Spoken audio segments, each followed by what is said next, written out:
Ladies and gentlemen, prepare yourselves for a story that will grip your heart, twist your mind, and leave you questioning everything you thought you knew about love, family, and the secrets we keep.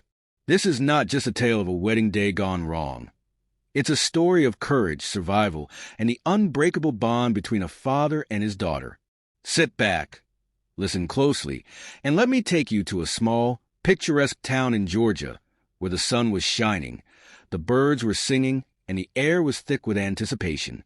But beneath the surface of this perfect day, something was terribly, terribly wrong. It was Saturday, June 12th, 2023, at 2 p.m. The location? The charming Willow Creek Chapel, nestled in the heart of Savannah, Georgia. The bride, 28-year-old Emily Carter, was radiant in her ivory lace gown, her smile lighting up the room. The groom, 30-year-old Daniel Harris, stood at the altar, his eyes filled with love and excitement. The guests were seated.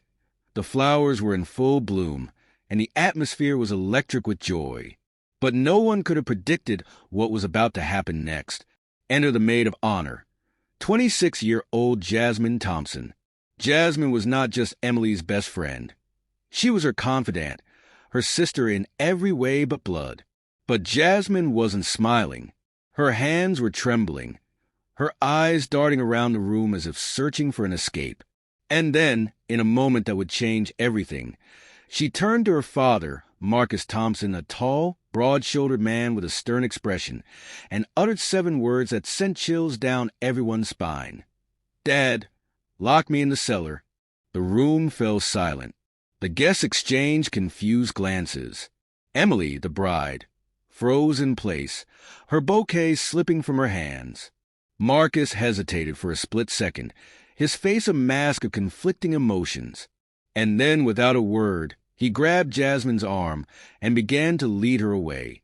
Emily, sensing something was terribly wrong, didn't hesitate. She pulled out her phone and dialed 911. The wedding was no longer a celebration. It was a race against time. But let's rewind for a moment. To understand how we got here, we need to go back, way back. Jasmine Thompson wasn't always the confident, outgoing woman you see today.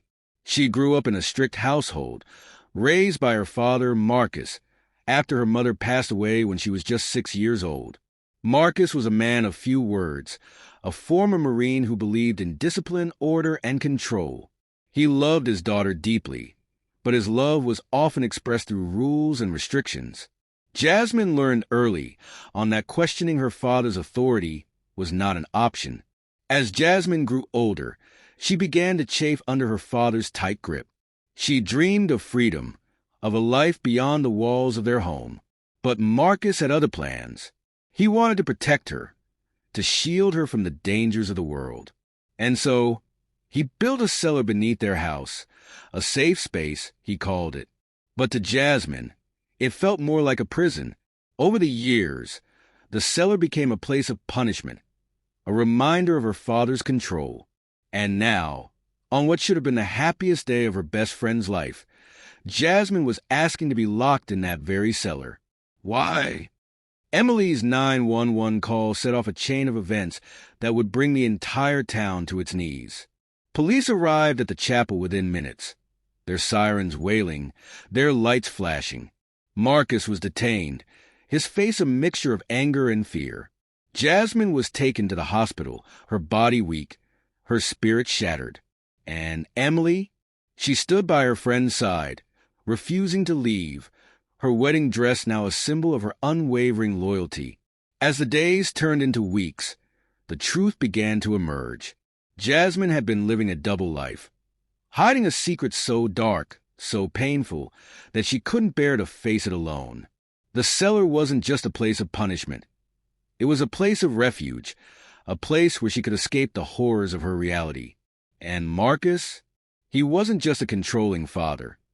He was a man haunted by his own demons, a man who believed that locking his daughter away was the only way to keep her safe. But this story doesn't end in darkness. Jasmine's courage to speak out, to ask for help, set her on a path to healing. Emily's quick thinking and unwavering support showed the true power of friendship. And Marcus? He was forced to confront his own actions, to seek forgiveness, and to rebuild the broken trust between him and his daughter. It wasn't easy, but it was necessary. Because in the end, love, real love, is about letting go, not holding on. So, what do you think? Did Jasmine make the right choice? Could Marcus ever truly redeem himself? And what would you have done if you were in Emily's shoes? Let us know in the comments below. Don't forget to subscribe for more gripping stories like this one. Until next time, remember, the truth may be painful, but it's always worth fighting for.